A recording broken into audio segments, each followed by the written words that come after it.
pour installer Exchange 2016, donc comme je le disais, ici je vais partir sur un Windows Server 2012 R. Alors comme je le dis toujours, le TechNet de Microsoft est vraiment très bien. Tapez Exchange 2016 prérequis dans Google et vous allez avoir comme premier résultat Exchange 2016 prérequisite.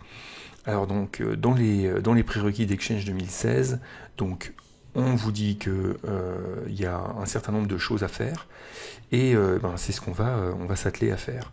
Donc ici par exemple, on nous dit qu'il faut préparer Active Directory. Donc il faut installer d'abord les .NET Framework 4.7.1.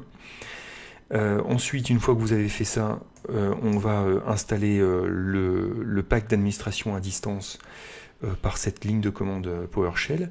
Et puis ensuite, on va vous demander sur quoi vous êtes. Alors vous voyez ici, on nous dit soit on est sur Windows Server 2012 et 2012 R2, soit on est sur du Windows 2016. Donc nous, on est sur du 2012, donc c'est ce qu'on va regarder ici.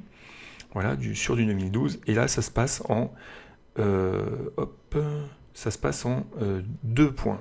Enfin, 2 points, un petit peu plus, 2 points et des sous-points. Alors le premier, c'est quels sont les rôles qu'on va installer.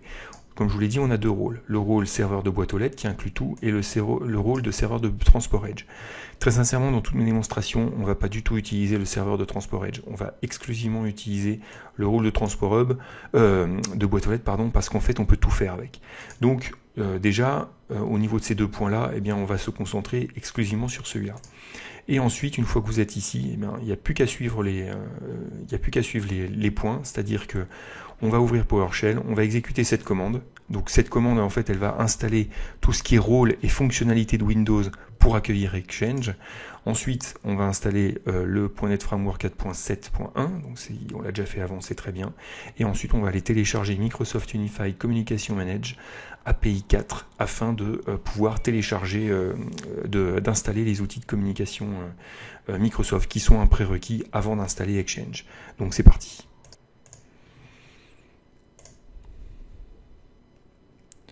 Alors on va lancer PowerShell et on va aller copier. Donc là je suis sur Internet Explorer, donc c'est beaucoup plus simple.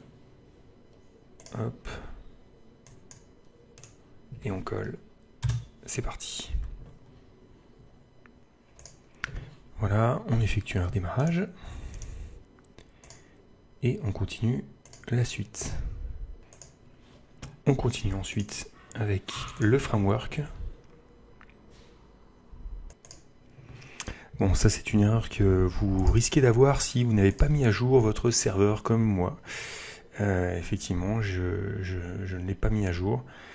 Voilà, il risque de... Idéalement, c'est sûr qu'il vaut mieux partir sur une machine totalement à jour. C'est vraiment l'idéal. Voilà, les mises à jour ont été téléchargées. Alors si vous revenez sur l'article Microsoft, il vous indique bien une chose, soyez bien prudent, remarque, les mises à jour doivent être installées dans cet ordre. Donc la mise à jour effectivement que vous avez téléchargée vous a chargé plusieurs fichiers. Donc c'est important de les faire dans l'ordre indiqué. Donc en commençant par Clear Compression Flag, et ensuite le 355, le 046, le 977, le 7592 qui est ici, cette mise à jour, et enfin on termine par celle-là. Voilà, donc je vais me lancer, je mets en pause évidemment pendant ce temps. Donc le .NET Framework est passé suite à l'installation de l'ensemble de ces mises à jour, et ensuite on passe sur le Microsoft Unified Communication Management. C'est le dernier prérequis avant l'installation donc d'Exchange. Pour ça je vais faire une vidéo, c'est la vidéo qui viendra après. Donc là on a préparé en fait le serveur à accueillir Exchange 2016. Il restera une petite partie à faire sur la préparation d'Active Directory, mais voilà, je vais le faire dans la vidéo suivante.